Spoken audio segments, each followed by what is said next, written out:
भस्मसात् कुरुतेऽर्जुन ज्ञानाग्नि सर्वकर्माणि भस्मसात् कुरुते तथा नहि ज्ञानेन सदृशम् पवित्रं हि विद्यते तत्स्वयं योग संसिद्धाः कालेन आत्मनि विन्दति श्रद्धावान् लभते ज्ञानम्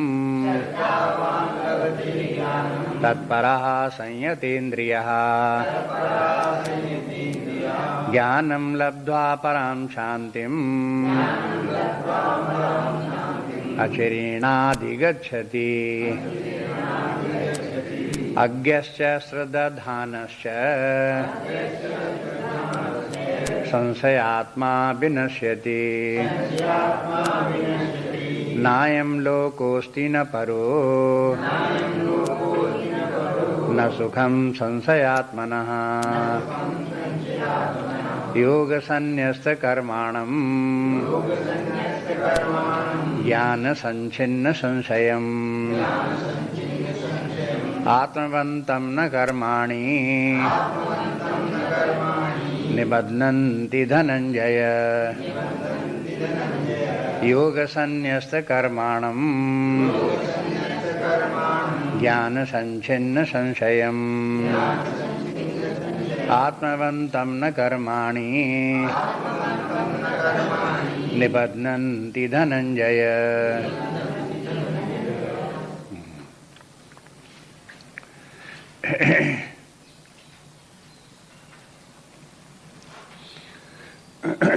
इस अध्याय में भगवान को जो बताना था वो सब बता दिया। अब उसके बाद अब आ रहे हैं कंक्लूजन पर, इसलिए अब शेष 2 श्लोकों में उसका सबका सार जो कुछ इस अध्याय में बताया उसको बता देते हैं। फिर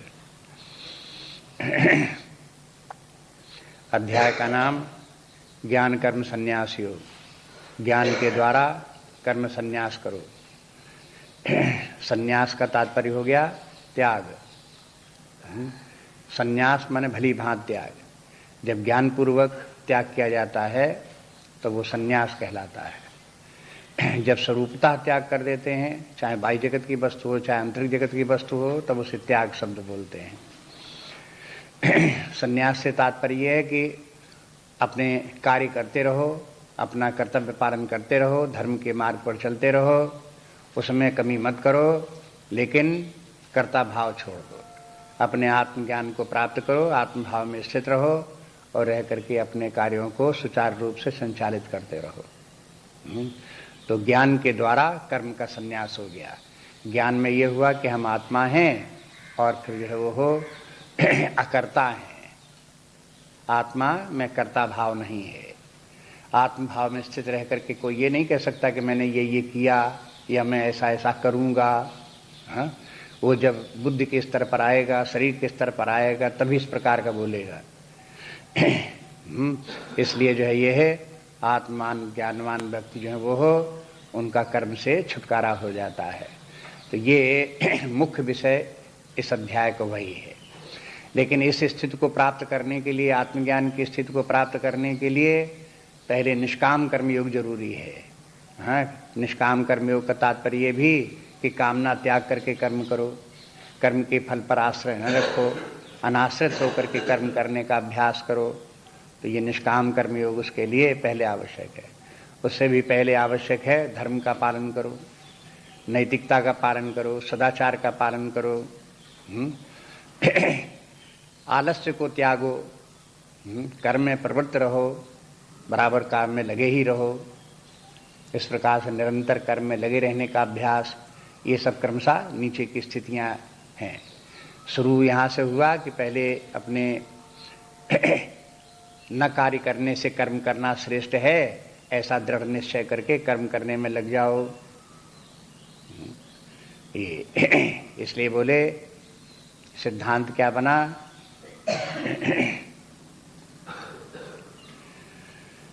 नियतम कुरु कर्मत्वम कर्म ज्यायो ही अकर्मणः कर्म ज्यायो ही अकर्मणः, अकर्म से, काम न करने से काम करना श्रेष्ठ है। पहले ऐसी बुद्धि बनाओ। जिन लोगों को ये सिद्धांत जीवन में, हजारों लोगों के, लाखों लोगों का ये कि ऐसा उपाय करो, ऐसा उपाय करो कि करना कुछ ना पड़े, बस जीवन बहुत बढ़िया चले, मुफ्त का खाना पहनने को मिलता रहे और काम धाम कुछ न करना पड़े, तो ऐसे लोगों का जो है ये बुद्धि मंद है, पशुता के स्तर के, जड़त्व बुद्धि में, तमोगुण के कारण ऐसे सोचते हैं। इसलिए पहली बात तो यही कि कर्म करने का निश्चय करो। कर्म तो होते ही रहना चाहिए। कर्म ही जीवन का गौरव है। जीवन की अभिव्यक्ति कर्म ही है। जो कर्म नहीं करता वो मृत तुल्य है, डेड, पत्थर की तरह। इसलिए व्यक्ति में कर्म बराबर शरीर प्राण मन बुद्धि में कर्म होते रहना चाहिए। फिर दूसरी बात, कर्म करते समय व्यक्ति नैतिकता का ध्यान रखे, सदाचार का ध्यान रखे। कर्म कैसे करने में, व्यवहार काल में इस प्रकार से जो कर्म के नियम हैं, जीवन जीने का विधान है, उनका अभ्यास करता रहे, धर्म का पालन करता रहे, अपने कर्तव्य कर्म का पालन करता रहे, सामान्य धर्म का पालन करता रहे। ये सब कर्म के अंतर्गत आते हैं, इन सबको करता रहे। और फिर करते हुए बाद में फिर कर्म के फल का जो आग्रह है वो भी रहता है व्यक्तियों में। जो काम करते हैं वो कर्म का फल भी चाहते हैं। जो कर्म का फल चाहते हैं वो तो पर अच्छा है चाहें, लेकिन दूषित कर्म के जो फल हैं वो त्याग देने चाहिए।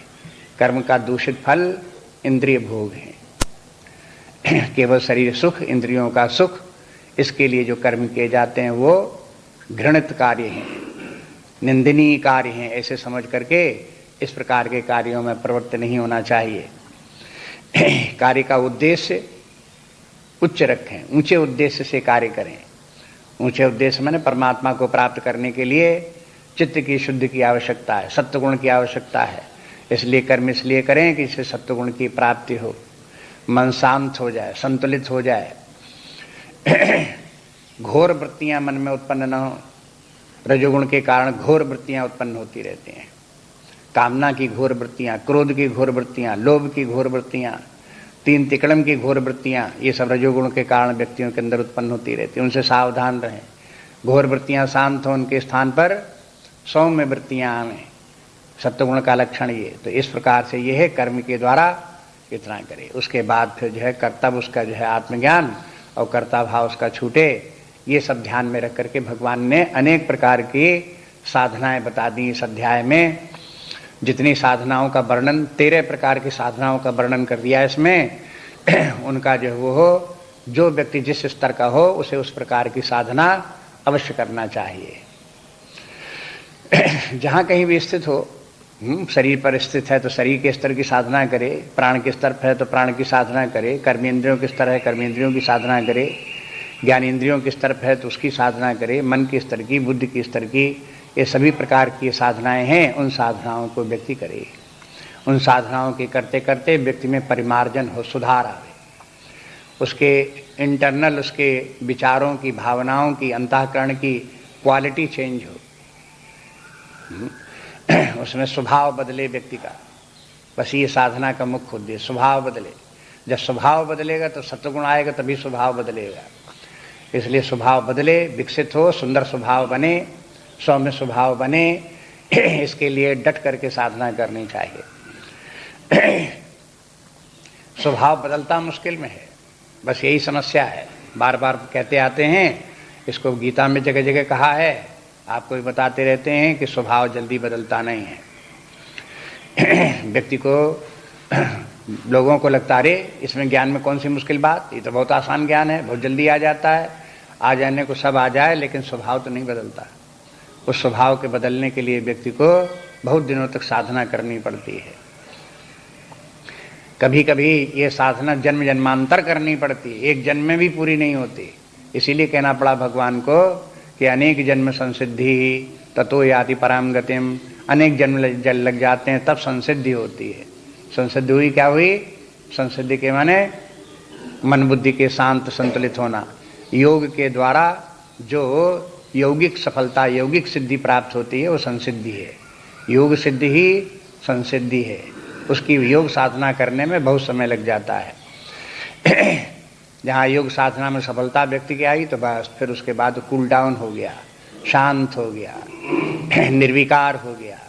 फिर वह कहीं भय चिंता नहीं, कहीं क्लेश नहीं, कहीं असंतुलन नहीं, अनुकूल प्रतिकूल परिस्थितियों में सर्वत्र शांत है, विराम है। इस प्रकार की स्थिति उसकी आ गई।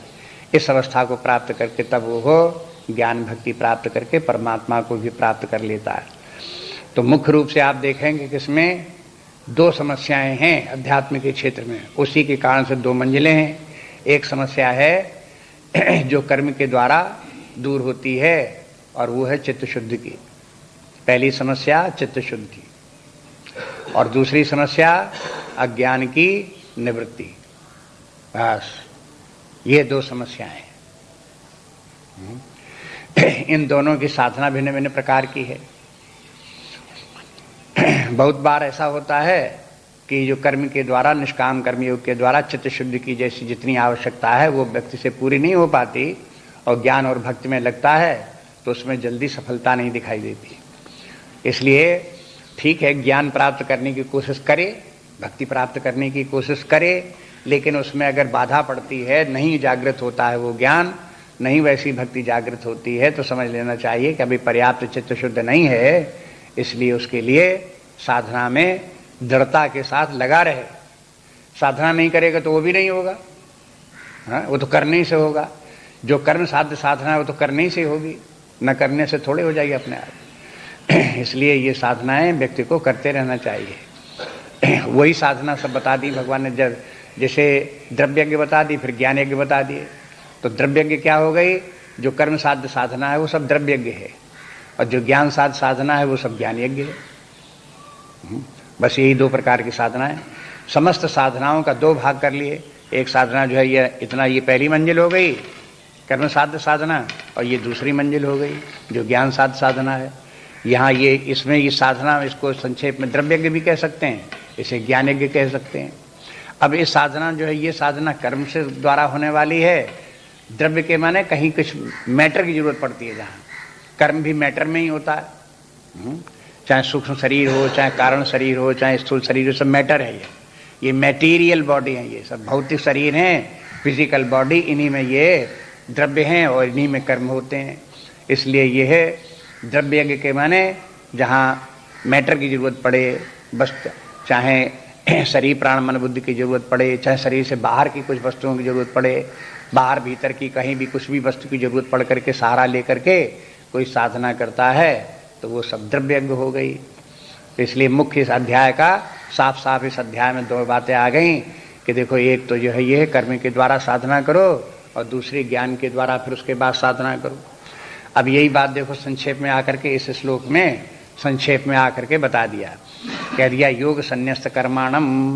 योग संन्यस्त कर्माणम के माने पहले ये साधना, ये द्रव्य यज्ञ वाली साधना, इस स्तर की साधना। फिर बोले कि ज्ञान संच्छिन्न संशयम, ज्ञान संच्छिन्न संशयम के माने इस स्तर की साधना। बस यही दो साधना। बस जहाँ ये हो गया तो अंत में क्या फल होगा? आत्मवंतम। वो आत्मवंत फिर आत्म तत्व को से प्राप्त हो गई, परमात्मा तक पहुँच गया तो न कर्माणि निबध्नन्ति, फिर वो कर्म से मुक्त हो गया। बस तो और क्या कहने की जरूरत है? एक ही श्लोक में दोनों प्रकार की साधना क्रमशः बता दी कि पहले ये करो फिर ये करो। अब इन्हीं का सबका विस्तार करते रहो। जो योग संन्यस्त कर्माणम है उसको लेकर के उसका विस्तार करते रहो। जैसे अभी विस्तार कर दिया थोड़ा सा, पहले अकर्म से कर्म, निठल्लेपन से छोड़ करके बैठ करके कर्म में प्रवृत्त हो, फिर कर्म से आगे बढ़ के सदाचार और एथिक्स वगैरह, मॉरलिटी वगैरह लाओ, फिर धर्म को लाओ, फिर उसमें और आगे बढ़ करके फिर निष्कामता लाओ, कर्म के फल का आग्रह छोड़ो इत्यादि सब इसी में आ गए, सब योग संन्यस्त कर्माणम में। विभिन्न प्रकार अनेक सीढ़ियाँ हो गई। जैसे पढ़ाई आजकल जो होती है वो दो भागों में बटी हुई, एक स्कूल की पढ़ाई, दूसरी कॉलेज या यूनिवर्सिटी की पढ़ाई। पूरी पढ़ाई करने के लिए क्या करना पड़ेगा? हाई स्कूल पास करना पड़ेगा और कॉलेज पास करना पड़ेगा। पढ़ाई पूरी हो जाएगी दो ही में। लेकिन अब हाई स्कूल पास करने के लिए कुछ डायरेक्ट जा करके आज 10वें दर्जा पास कर लो, ऐसे थोड़ा होगा।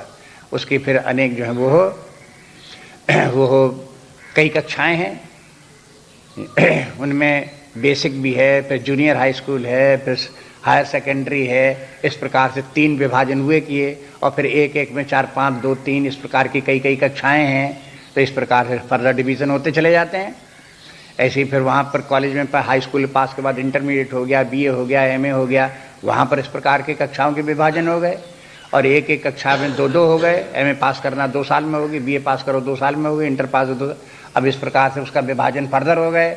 इसी प्रकार से आध्यात्मिक साधना में भी आपको देख लिया आपने कि देखो 2 प्रकार का विभाजन, एक तो कर्म साध्य प्रारंभिक साधना और दूसरी ज्ञान साध्य साधना।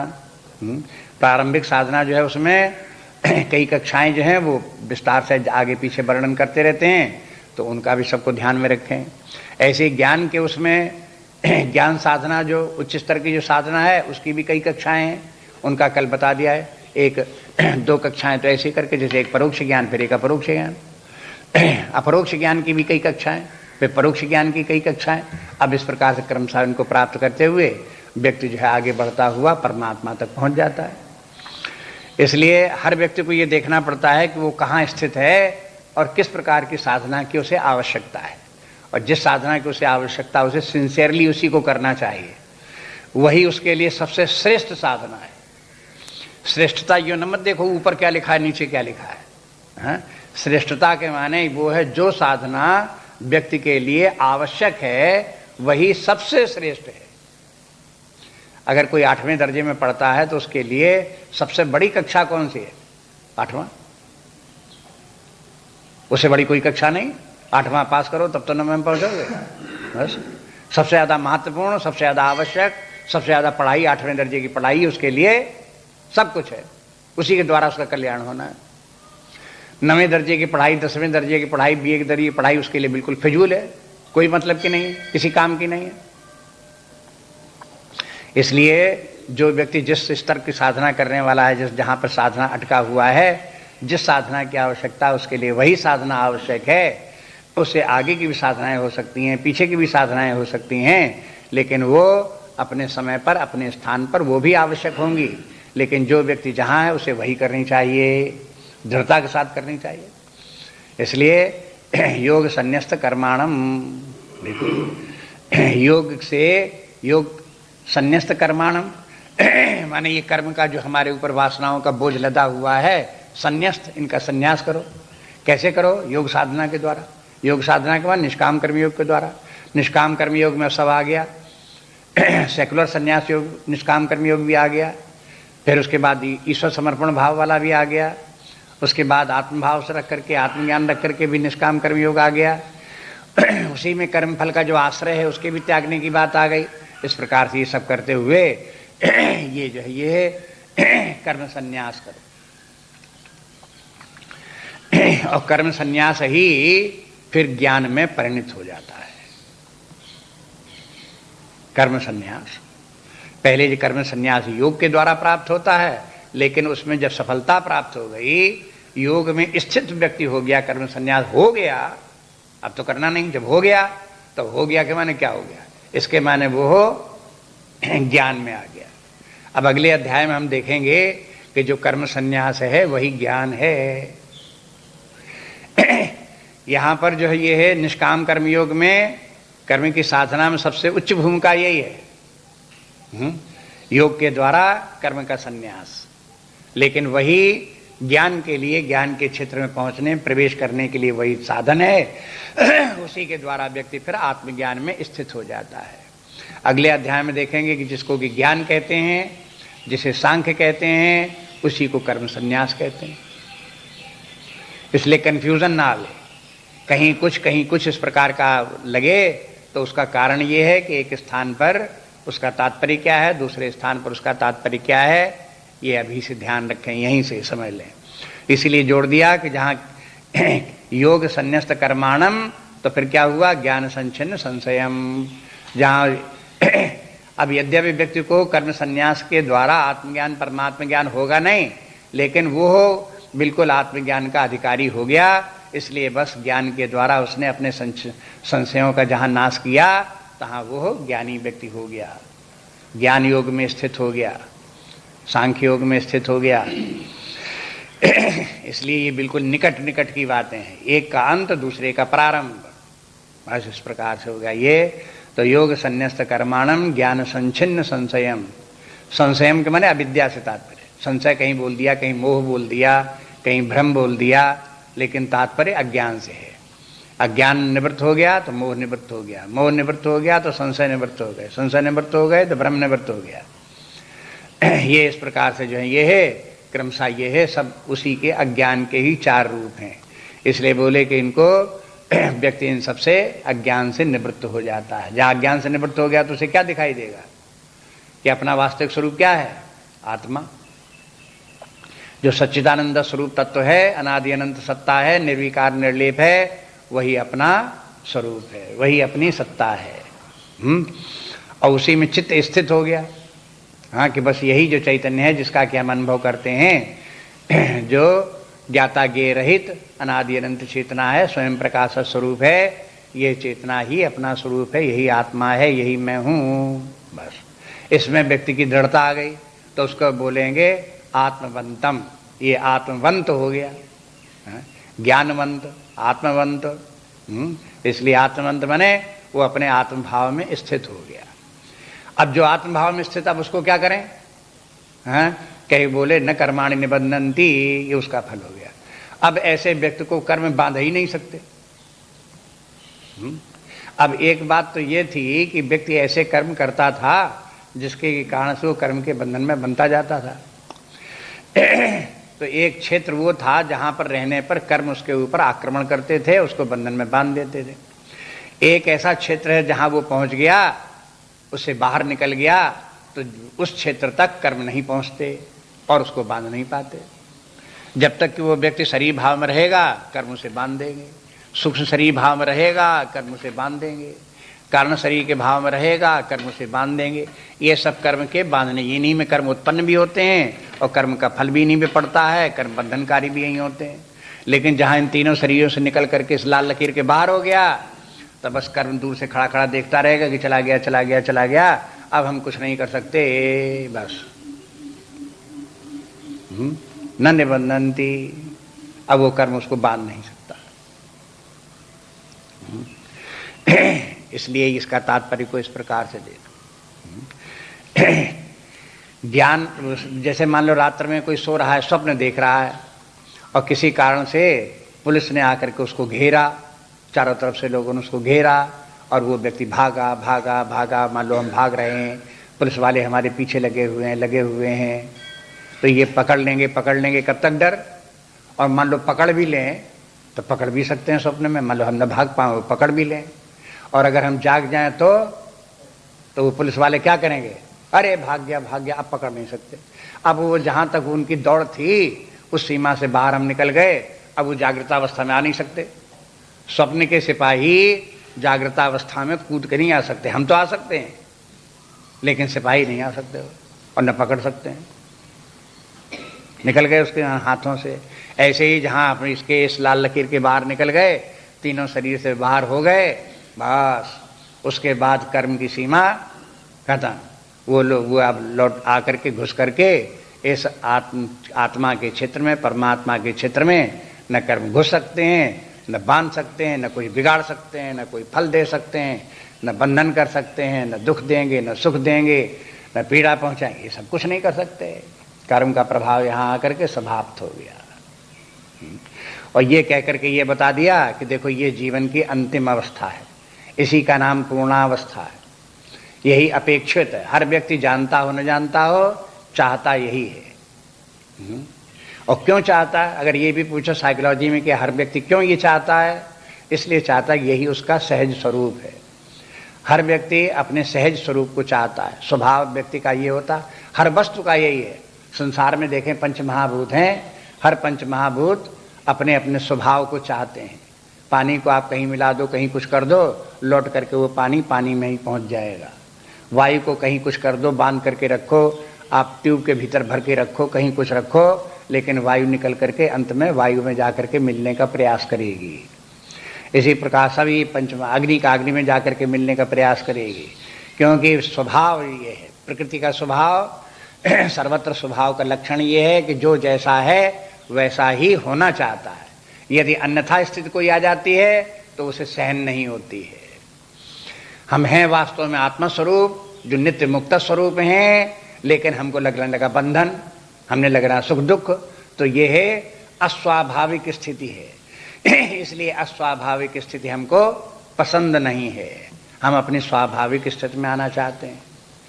अगर दुख ही हमारी स्वाभाविक स्थिति होती कि हम स्वभावतः दुखी होते, हमारी इंटरनल नेचर अपने आप, जैसे हम कहते हैं हम सच्चिदानंद स्वरूप हैं, तैसे अगर ये होता कि हम दुख स्वरूप हैं तो हम दुखी रहने में ही संतुष्ट रहते, कभी भी हम सुखी होने की कामना नहीं कर सकते थे। जैसे अग्नि है, अग्नि को जलना पड़ता है, और लोगों के दृष्टि में तो कहो अग्नि बड़ी खराब जलती है, बड़ा ताप उसमें होता है, लेकिन अग्नि का स्वभाव ताप है, इसलिए ताप अग्नि को नहीं जला सकता। ताप तो अग्नि तो तप्त है ही है, और अग्नि चाहती भी नहीं कि हम जो है वो हो, इससे हमारा ताप समाप्त हो जाए। अग्नि को तो अग्नित्व और ताप ही उसके लिए उसका अपना स्वभाव है। इसी प्रकार से हर व्यक्ति का अपना स्वभाव आत्मा है, तो अपने आत्मा स्वभाव को ही अगर नहीं अनुभव कर रहा आत्मा स्वभाव को, तो प्राप्त करना चाहता है, लेकिन भ्रांति के कारण से भटकता है, संशय होने के कारण से भटकता है। जहां अब शरीर तो उसका स्वरूप है नहीं, लेकिन शरीर में आत्मभाव लिए बैठा हुआ, इसी में अपने आप को, अपने स्वरूप को खोजता है, अपनी शांति खोजता है, अपने स्वस्थता खोजता है, विश्राम खोजता है, शरीर में ही खोजता है, और वहां है नहीं, ये भटकना है। ऐसे इस प्राण में, मन में, बुद्धि में, ये सब अनात्मा है, भौतिक हैं, इनमें वो तत्व कहीं उपलब्ध नहीं है जो हम आत्मा को अपने आप में चाहता है। अपनी जो सहज शांति है, सहज आनंद है, सहज विश्राम है, ये तो आत्मा में है, वो अंतःकरण में भी नहीं है, मन में भी नहीं है, बुद्धि में भी नहीं है, प्राण में भी नहीं है, वासनाओं में भी नहीं है, कर्म भी नहीं है, कहीं भी नहीं है वो। इसलिए उन सबसे छुटकारा पा करके व्यक्ति अपने सहज स्वरूप में जाना चाहता है। संसार में आप देखेंगे चाहे जितना धनी व्यक्ति हो जाएं, लेकिन उनको कुछ न कुछ अभाव लगता रहता है। जिनके पास बहुत धन है तो अपने खाने पीने खर्च करने जितना करते करते हैं, और धन है तो आप क्या ढूंढते हैं, वो सोचते हैं कुछ ऐसा काम करें, इलेक्शन ही लड़ें, कहीं हम जीत जाएं इलेक्शन में तो हमारा नाम हो जाए। कहीं सोचते हैं कि कोई हम विद्यालय बना दें, धर्मशाला बनवा दें, पैसा तो हमारे पास करोड़ों रुपये उसमें लगा दें, तो उसको लगा देंगे तो उसी की वजह से हमारा नाम हो जाएगा। तो अब नाम की, जो व्यक्ति नाम के पीछे क्यों दौड़ रहा है कि जितना खा सकता था खा लिया, जितना पहन सकता था पहन लिया, जितना और कुछ कर सकता था सब कर लिया, अब बचा हुआ क्या करे उसको, है? तो वो चाहता कि अब नाम ही प्राप्त हो अपने, तो उसने नाम के लिए दौड़ता है, उसे वहीं सुख ढूंढता है। विद्वान लोग, संगीतकार लोग, कलाकार लोग, कवि लोग, ये सब लोग जो हैं ये है अपनी साधनाएं करते हैं, बड़ी साधनाएं करनी पड़ती हैं, कभी को सारी जिंदगी साधना करनी पड़ती है, इन संगीतकारों को सारी जिंदगी साधना करनी पड़ती है, लेकिन सब करते करते अंतिम दिनों तक उससे, संगीत से वो संतुष्ट नहीं होते। कवि लोग अपनी कविता से संतुष्ट नहीं होते। जो लोग बड़े बड़े फिलॉसफर्स हो गए हैं, दार्शनिक चिंतक हो गए हैं, वे लोग खूब चिंतन किया, फिलॉसफी अपनी उन्होंने लिखी, बड़ी बड़ी मोटी पुस्तकें लिखी, सिद्धांतों का प्रतिपादन किया, लेकिन उनके बौद्धिक जीवन पर भी उनको जो है संतोष नहीं होता अंत में भी, क्योंकि उनकी सारी अप्रोच कहाँ है, जहां पर कि जो वो चाहते वहां है नहीं। इसलिए आज तक के जितने भी भारतीय ऋषियों मुनियों ने इसके ऊपर खूब रिसर्च की, अपने आप अपने जीवन में की, आसपास दुनिया भर के तमाम लोगों को उन्होंने देखा, नाना प्रकार के व्यक्ति हैं, नाना प्रकार का जीवन जी रहे हैं, और वो सब अपने अपने दौड़ लगा रहे हैं अपने अपने क्षेत्र में, और उन सब की परीक्षा करने के बाद देखा कि संतुष्ट कोई नहीं है, क्योंकि वो अपने स्वरूप को प्राप्त नहीं होगा, आत्मवंत नहीं है। और जब तक व्यक्ति आत्मवंत नहीं होगा तब तक उसकी दौड़ जारी रहेगी, बस विश्राम नहीं होगा। और जहां आत्मवंत हो गया तहां उसकी दौड़ पूरी हो गई, अब उसे कहीं जाना नहीं, अब कहीं भटकना नहीं, अपने सहज स्वरूप में आ गया। सहज स्वरूप अपना शांत स्वरूप, विश्राम स्वरूप, आनंद स्वरूप, उसमें आ गया बस। अब उसके बाद उसकी वासनाओं के अनुसार शरीर मैकेनिकली चलता रहे तो चलता रहे, कार्य जो होते हैं सो होते रहें, उससे उसका कोई प्रयोजन नहीं, लेना देना नहीं उसको, बस इस प्रकार की स्थिति को प्राप्त हो जाता है। तो ये जीवन के अंतिम स्वरूप यही है, इसको अच्छी तरह से समझना चाहिए। संशय बार बार भगवान ये कहते रहते हैं, संशयम ज्ञान संचिन्न संशयम। देखो, ज्ञान से संशय नष्ट हो जाना चाहिए। इतनी बात सब हो गई, भगवान ने सारी बात खुलासा मान लो एक प्रकार से कह दी, लेकिन व्यक्तियों का संशय दूर नहीं होता। क्या वो इतने सब सुन लेने के बाद, समझ लेने के बाद में भी जहां के तहां पड़े हुए हैं, उसी दलदल में फंसे हुए हैं, उसी कीचड़ में सने हुए हैं, उसी में रेंग रहे हैं, उसी में कीड़े की तरह क्राउलिंग हो रही है उनकी, बस उससे बाहर निकलने के प्रयास नहीं करते, उधर की तरफ ध्यान नहीं देते। तो ये सब क्या है? इसके मैंने संशय निवृत्त नहीं हुआ। कहो भले कि हमें सब गीता समझ में आ गया, संशय निवृत्त हो गया, लेकिन जब तक कि व्यक्ति जिस अनपेक्षित अवस्था में पड़ा हुआ है उससे निकल करके बाहर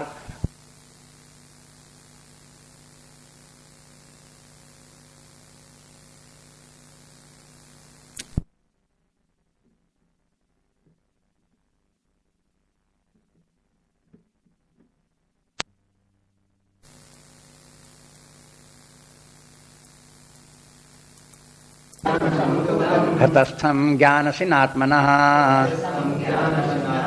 छित्त्वैनं संशयं योगम् आतिष्ठोत्तिष्ठ भारत तस्मात् अज्ञानसम्भूतं हृतस्थं ज्ञानसिनात्मनः छित्त्वैनं संशयं योगम् आतिष्ठोत्तिष्ठ भारत। तस्मात् शब्द क्यों प्रयोग किया जाता है? जब कंक्लूजन आ जाता है, अंत में निर्णय बात करनी होती, तो इतना डिस्कशन इतनी देर से करते रहे तो किस निर्णय पर पहुंचे? इसलिए अर्जुन तुमको ऐसा करना चाहिए। तो अभी तक तो तर्क वितर्क और विस्तार सब बातें थीं, वो सब सामने रख दी गई, सब बातें समझा दी गई। अब यहाँ पर भगवान अर्जुन से बोलते हैं, आदेश देते हैं। देखो इस श्लोक में दो प्रकार की बातें भगवान बोलते हैं। एक तो सिद्धांत बोलते रहते हैं कि ऐसा ऐसा है, ऐसा है, जो लोग ऐसा करते हैं उनको ऐसा हो जाता, जो ऐसा करते हैं उनको ऐसा हो जाता, ये सब हो जाता। जैसे पिछला श्लोक था, ये सिद्धांत की बात है। अगर किसी व्यक्ति ने योग साधना की और चित्त शुद्ध कर लिया, ज्ञान प्राप्त किया, अज्ञान से निवृत्त हो गया, आत्मभाव में स्थित हो गया, तो फिर उसको कर्म बंधनों से छूट जाता है। तो ये क्या हुआ? ये सिद्धांत हुआ। लेकिन अब दूसरी बात यह है कि जहां पर कि आदेश होता है, आदेश के माने इसलिए अर्जुन तुम ऐसा करो, वो इस प्रकार के वाक्य हैं, कहीं कहीं जो ये हैं, ये करने के लिए कहे जाते हैं। इसलिए सिद्धांत को रट लेने से काम नहीं पड़ता, पूरा काम नहीं होता, वही व्यक्ति को करना पड़ता है। अगर करेगा नहीं तो सिद्धांत उसका कोई सहायता नहीं कर सकता। उस सिद्धांत मात्र से उसका कोई कल्याण होने वाला नहीं। सिद्धांत अपनी जगह में बैठा रहेगा और वो व्यक्ति अपनी जगह में पड़ा रहेगा। जब सिद्धांत व्यक्ति अपने जीवन में अप्लाई करे, अप्लाई करने के माने क्या? उसी प्रकार की साधना करे, उसी प्रकार के अपने व्यवहार को, जीवन को उसी प्रकार का बनावे, तो ये उस सिद्धांत का एप्लीकेशन हुआ। जब इस प्रकार का करेगा तब उसमें परिवर्तन दिखाई दे, तब वो सिद्धांत जो है वो उस व्यक्ति की सहायता करेगा, तब उसमें परिवर्तन आएगा, सुधार आएगा, तब श्रेष्ठता आएगी उसमें। अब इसके बीच में अब गीता शास्त्र इसीलिए जो है इस प्रकार का ग्रंथ है जिसमें जो बात सही सही है वो कह दी गई। लेकिन समाज में आप देखेंगे कि अनेक प्रकार की भ्रम फैले हुए हैं, अंधविश्वास फैले हुए हैं। लोग साधना नहीं करना चाहते, उस प्रकार के सत्यनिष्ठ होकर के सिद्धांत को जीवन में धारण करें, वैसे ही कार्य करें, वैसे ही साधना करें, ये नहीं, वो शॉर्टकट ढूंढते हैं।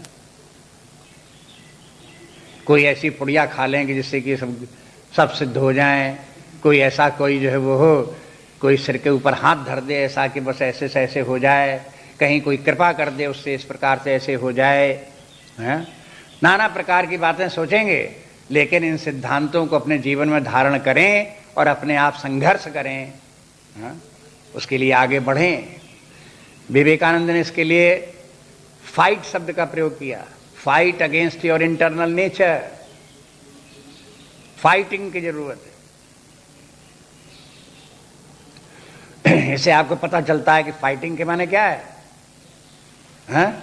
कोई थोड़ा थोड़ा जरा सा करने से कोशिश नहीं पड़ेगी। वो तो जो विपरीत प्रकृति है वो प्रकृति शक्तिशाली है, वो जहां आपने थोड़ा सा परिश्रम किया आपको दर्द पहुंचेगी, वो आगे नहीं बढ़ने देगी। तो जब तक कि उससे संघर्ष करने के लिए, आप फाइट करने के लिए तैयार नहीं है, युद्ध करने के लिए तैयार नहीं है, तब तक आपको उससे, उस प्रकृति से आप पार नहीं हो सकते, विजय नहीं प्राप्त कर सकते उससे। इसलिए सब संतों की बातों को सुनो, सावधानी पूर्वक देखो, उन्होंने जो जो कहा है, पुस्तकों में लिखा है, बोलते रहते हैं, उनकी बातों पर ध्यान दो। ध्यान दे करके उनसे शिक्षा ग्रहण करो, देखो कि क्या रास्ता बता रहे हैं, उसी प्रकार से करके देखो।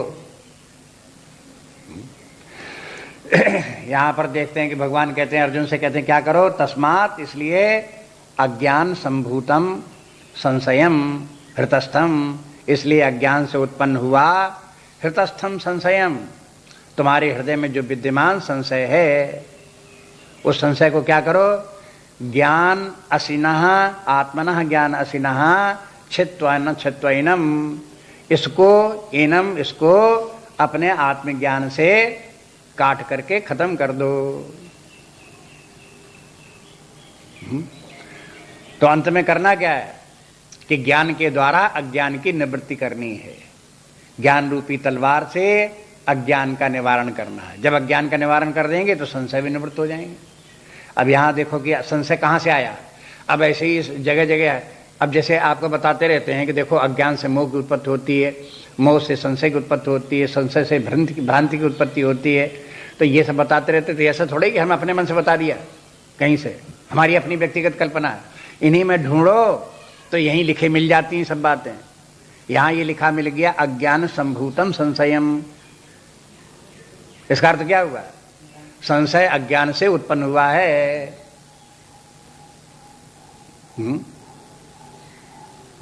और ये संशय है कहां, हम जिस कमरे में बैठे इसी में कि दूसरे कमरे में कहीं है, हैं? अरे भाई हृदयस्थम, अपने ही भीतर अपने हृदय में बैठा हुआ है।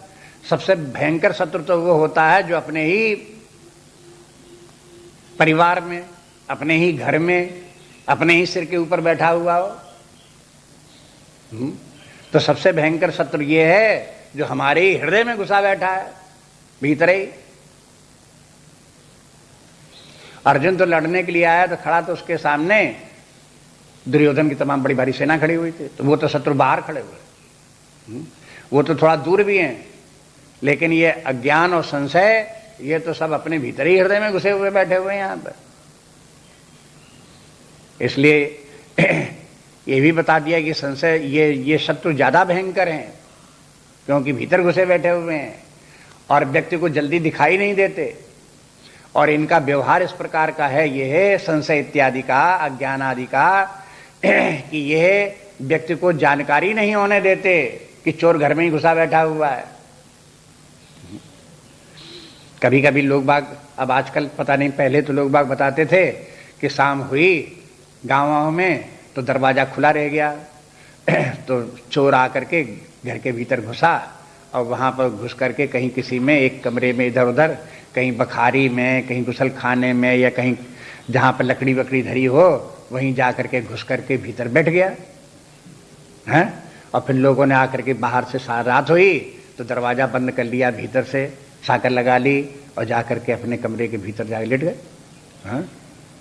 अब जब वो लेट गए, अब चोर ने क्या किया, जब देखा कि अब सब सो रहे, खर्राटे आ गए, तब वो अपने जहाँ छिपा हुआ था निकल आया। अब घर के भीतर है, उसने दरवाजा भीतर से दरवाजा खोल के रास्ता का दरवाजा कर लिया।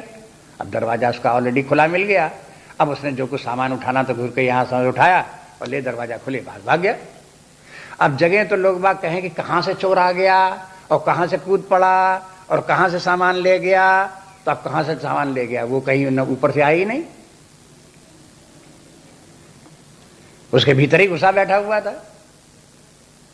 ऐसे ही जो है ये है संशय है, अविद्या है, ये विकार है, मानसिक काम क्रोध आदि विकार, ये अपने भीतर चोर की तरह छिपे बैठे हैं। चोर शब्द प्रयोग भी किया, तीसरे अध्याय में भगवान कह आए हैं, परिपंथिना, परिपंथी हैं, ये शब्द प्रयोग किए हैं। अब देखो ये चोर की तरह से अपने भीतर घुसे भी बैठे हुए हैं, इसलिए इनका जो है ये है, इनसे ज़्यादा सावधान रहने की आवश्यकता है। जैसे मान लो अब लोगों को जब पता चला कि अरे चोर तो भीतर घुस आते हैं, तो दरवाज़ा पहले ही से लोग बंद करके रखते हैं शाम को कि चोर भीतर अंधेरे में घुसे ना पावे।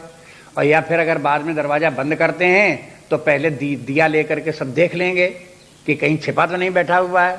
जब देख लिया कहीं छिपा नहीं है तब दरवाज़ा बंद करेंगे, और फिर दरवाज़ा बंद करेंगे तो भीतर से भी ताला लगाएंगे हैं। अब चोर मान लो भीतर घुसा बैठा भी हो तो जब बाहर निकलने के लिए दरवाजा सांकर खोले तो वहाँ ताला लगा मिले, ताला खोलना पड़ेगा तब भीतर भाग पावे, खटपट करेगा कुछ ना कुछ। तो इसलिए लोग फिर सावधान हो जाते हैं उसी प्रकार चोर से बचने के लिए। ऐसे ही जब मालूम हो कि चोर अपने भीतर घुसा हुआ है, उसी के कारण से हमारे जीवन में तबाही मची हुई है। हर समय अशांति, हर समय झंझट, हर समय भय, हर समय चिंता, हर समय क्लेश, ये सब अपने भीतर भरा हुआ लग रहा है। तो उससे बचने का उपाय करो। इस प्रकार से अपने भीतर ही छिपे हुए चोरों से बचो। इसलिए कहते हैं अज्ञान संभूता हृदस्थम संशयम। अब ये संशय अज्ञान कैसे जाएगा, ये अब इसलिए कह दिया कि संशय अज्ञान से उत्पन्न है, इसलिए अज्ञान जाएगा ज्ञान से। अज्ञान का विरोधी एकमात्र ज्ञान ही है। इसलिए बार बार ये कहते रहते हैं कि ज्ञान असिनः आत्मनः ज्ञान असिनः चित्वैनम।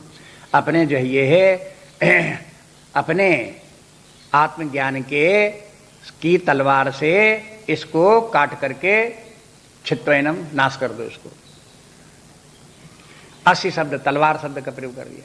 अब तलवार क्या, ये तो एक काव्यात्मक भाषा है और बल्कि एक उदाहरण है अर्जुन के लिए कि अर्जुन जैसे तुम ले तलवार अपने शत्रुओं को मारते हो, बाहर युद्ध करते हो, तुम्हारे शत्रु मारे जाते हैं तुम्हारी बहादुरी में। अब तुम यहाँ अपने भीतर जो छिपा हुआ अगर तुम्हारा शत्रु बैठा हुआ हो तो वहां भी तुम तलवार चलाओ, लेकिन तुम्हारी ये हाथ में ली हुई तलवार तो वहां काम नहीं करेगी। वहां तुम्हें तलवार तुम्हें चाहिए ज्ञान की तलवार। उस ज्ञान की तलवार से तुम अपने भीतर छिपे हुए शत्रुओं का नाश करो।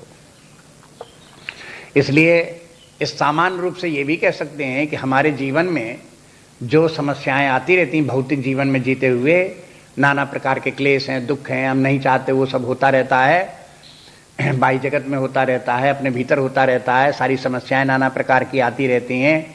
जितने लोगों को देखते हैं अपने अपने प्रकार की अलग अलग समस्याओं से ग्रसित हैं, लेकिन उनकी सबकी समस्याओं के अंतिम जड़ क्या है, अपने भीतर ही छुपी हुई अपने मन की व्यग्रता, रजोगुण तमोगुण और दूसरा अज्ञान। बस यही सब हैं जिसके कारण संसार में व्यक्ति दुखी हैं, परेशान हैं, चिंतित हैं, भयभीत हैं। ये सब उनको होता रहता है। इसलिए सबका खोज करने के बाद में एक निर्णय पर पहुंच गए कि पहले निष्काम कर्म योग के द्वारा अपने चित्त को शुद्ध करो, इस प्रकार के कर्म करो जिससे कि सत्वगुणी वासनाएं बने, और फिर उसके बाद आत्मज्ञान प्राप्त करके आत्मभाव में स्थित हो और आत्मा का जो अज्ञान है उस अज्ञान से छुटकारा पाओ, अपना आत्मस्वरूप की उपलब्धि हो जाए।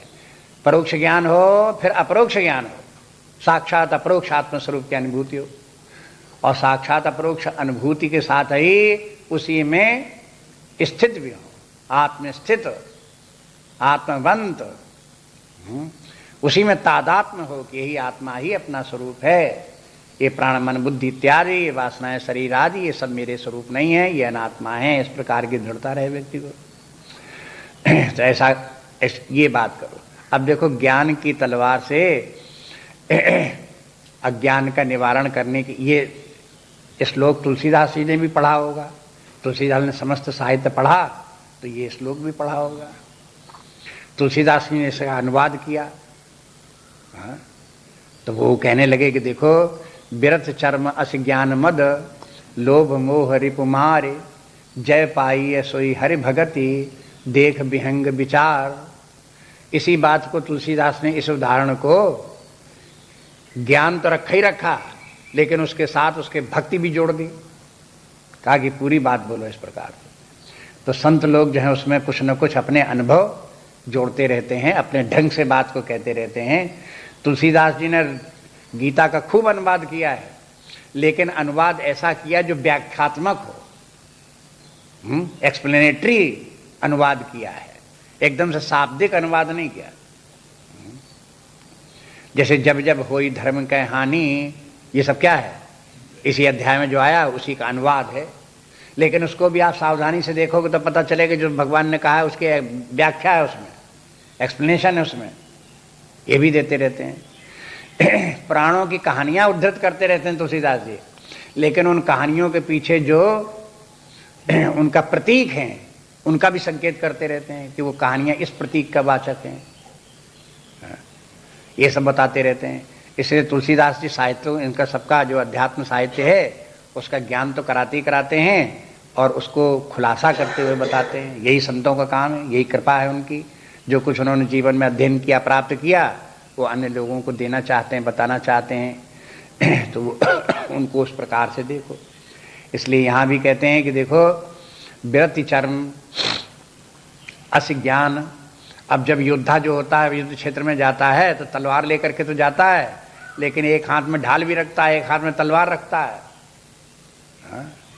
तो ऐसे चाहिए कि तलवार से काम नहीं चलेगा, अपने ढाल भी अपने पास रखो। तो फिर ढाल क्या होगी, कह रहे हैं कि वैराग्य।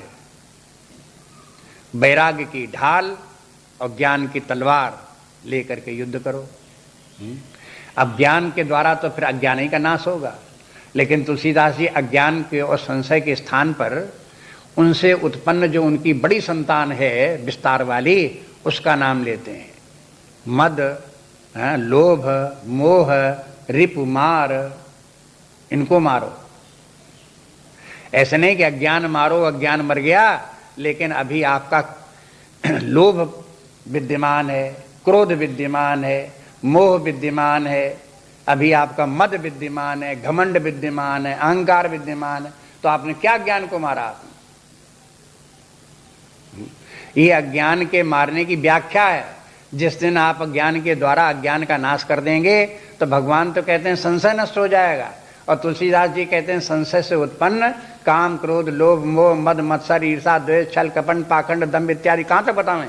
ये सब के सब जो बड़ी भारा सेना है, ये सब का सब विनष्ट हो जाएगी, ये रह नहीं सकती। बस ये व्याख्या है तुलसीदास जी की। और फिर एक बात ये भी बता देते हैं कि जब ये सब के सब नष्ट हो जाएंगे तो जो व्यक्ति की आंतरिक स्थिति प्राप्त होगी, जो विश्राम, शांति मिलेगा, जो आत्मभाव में स्थित रहेगी, परमात्म भाव में स्थित रहेगी, और जो फिर निर्भयता रहेगी, जो आनंद रहेगा, तो कहते हैं ये जो स्थिति विशेष है इसका नाम है भक्ति। अब देखो, भक्ति की व्याख्या भी हो गई, डेफिनेशन भक्ति की हो गई, वही बता दी कि जय पाइए सोई हर भगति। अगर आपको विजय प्राप्त हो गई, अज्ञान का जो राजा था उसको मार दिया, मोह को मार दिया, संशय को मार दिया, काम, क्रोध, लोभ, इनको सबको मार दिए, ये सब शत्रु समाप्त हो गए, अब राम राज्य की स्थापना हृदय में हो गई, तो कहता अब क्या हो गया, जय पाइए सोई हर भगति। जो ये विजय हो गई इसी का नाम भगवान की भक्ति है। आप चाहे जितना ढोलक बजाओ, चाहे जितने मंजीरा फोड़ो, तुलसीदास जी कहते हैं कि ये भक्ति का उपक्रम भले ही हो, लेकिन प्रॉपर भक्ति नहीं है। भक्ति जो है वो तो अंतस्तम हृदय की एक स्थिति विशेष है, जहां पर कि व्यक्ति अपने आत्म स्वरूप में स्थित है। बस आत्मस्थित वही व्यक्ति रह सकता है जिसे आत्मा में प्रेम हो। जैसे कहते हैं भगवान की शरणागति हो गए, तो परमात्मा की शरणागति हो गई कि मैंने अपने आत्मभाव में आकर के यहीं बैठ गए, यही आत्मा ही अपना स्वरूप है, ये हो गई शरणागति। जो सच्चिदानंद स्वरूप आत्मा परमात्मा वही अपना स्वरूप है, वही अपनी सत्ता है, हम उससे अभिन्न है, ये दृढ़ता जहां अपने भीतर आ गई तो भक्ति हो गई यही। तो कहते हैं कि जय पाइए सोई हरि भगति। और फिर कहते हैं देख विहंग विचार, माने ये काकभूषण जी कहते हैं गरुड़ से, हैं, तो गरुड़ को विहंग करके कहते हैं कि देखो हे गरुड़, आप देख करके स्वयं विचार करके देख लो जो हम बात कह रहे हैं ठीक है कि नहीं है, हैं? जब विचार करोगे तो आपको पता चल जाएगा ऐसा ही है, सही बात तो यही है। तो बस वही भगवान कहते हैं कि इस प्रकार से ऐसा करो। तो ये अंत में लक्ष्य जीवन का ये है, इसको इस प्रकार से प्राप्त करो। ये आदेश है। इसलिए फिर क्या करो कि तस्मात् योगम आतिष्ठ उत्तिष्ठ भारत। भारत संबोधन अर्जुन के लिए, इसलिए हे अर्जुन योगम आतिष्ठ उत्तिष्ठ, इसलिए उठो और योग में स्थित हो जाओ। दो बातें, एक तो बैठ जाओ और खड़े हो जाओ। एक तो योगम आतिष्ठ, योग में स्थित हो जाओ, बैठ जाओ मन योग में, और उत्तिष्ठ और खड़े हो जाओ। अब कैसे अर्थ करोगे इसका? खड़े हो जाओ, बैठ जाओ। हैं क्या अर्जुन से कहते हैं कि देखो अर्जुन, तुम रथ के पीछे भाग में जो बैठ गए, रथोपस्थोपाविशत, पहले अध्याय में देखते हैं अर्जुन ने रोना गाना करते हुए और धनुष बाण धर दिया और रथ के पिछले भाग में बैठ गया। तो भगवान कहते हैं ऐसे बैठे रहने से काम नहीं चलेगा, उठो खड़े हो। फिर कहते हैं अगर बैठना है तुम्हें तो योग में बैठो, योग स्थित बनो। तो योग में जो बैठता है वो काम थोड़े छोड़ देता है, धनुष बाण थोड़ी छोड़ देता है, अपने कर्तव्य कर्म को थोड़ी छोड़ देता है। योग में बैठो कि माने निष्काम भाव से परमात्मा के समर्पण भाव से अपना युद्ध जारी रखो, करो।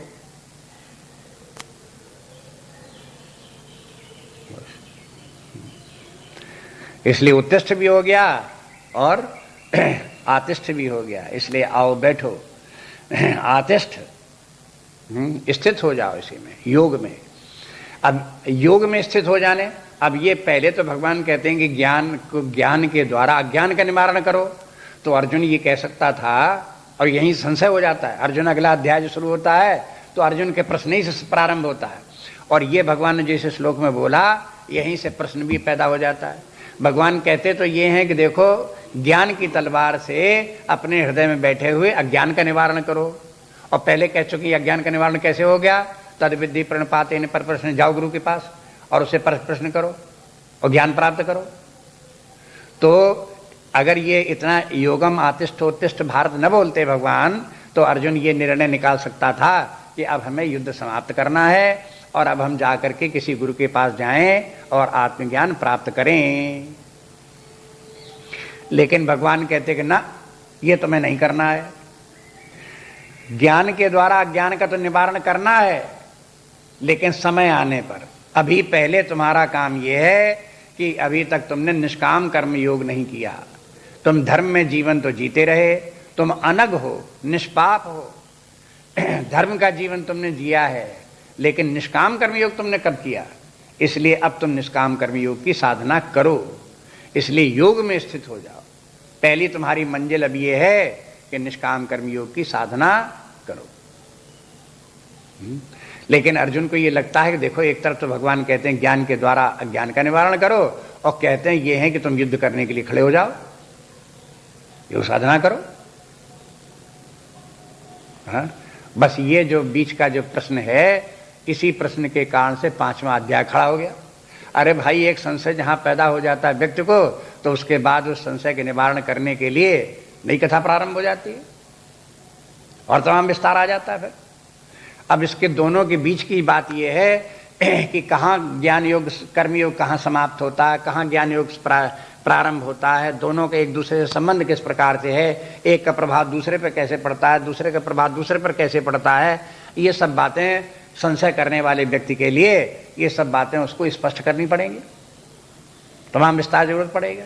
तो इस अध्याय में तो हो नहीं सकता था, इसलिए एक पूरा अध्याय अलग से देना पड़ा, केवल इसी प्रश्न को लेकर के कि इन दो बातों के बीच में तालमेल बैठा लो।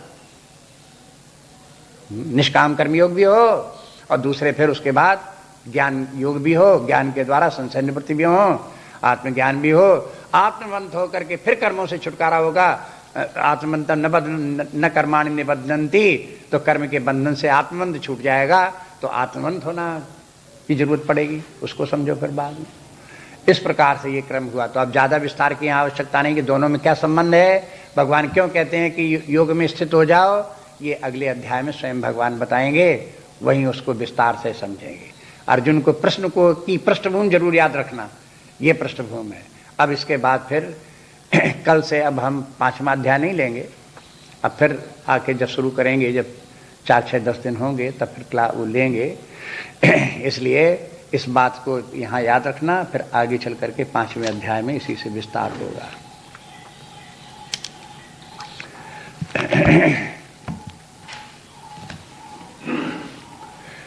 नान्या स्पृहा रघुपते हृदयस्मदीये सत्यं वदामि च भवान् अखिलान्तरात्मा भक्तिं प्रयच्छ रघुपुङ्गवनिर्भरां मे कामादिदोषरहितं कुरु मानुसञ्च। श्री राम जय जय राम। श्री राम जय जय राम।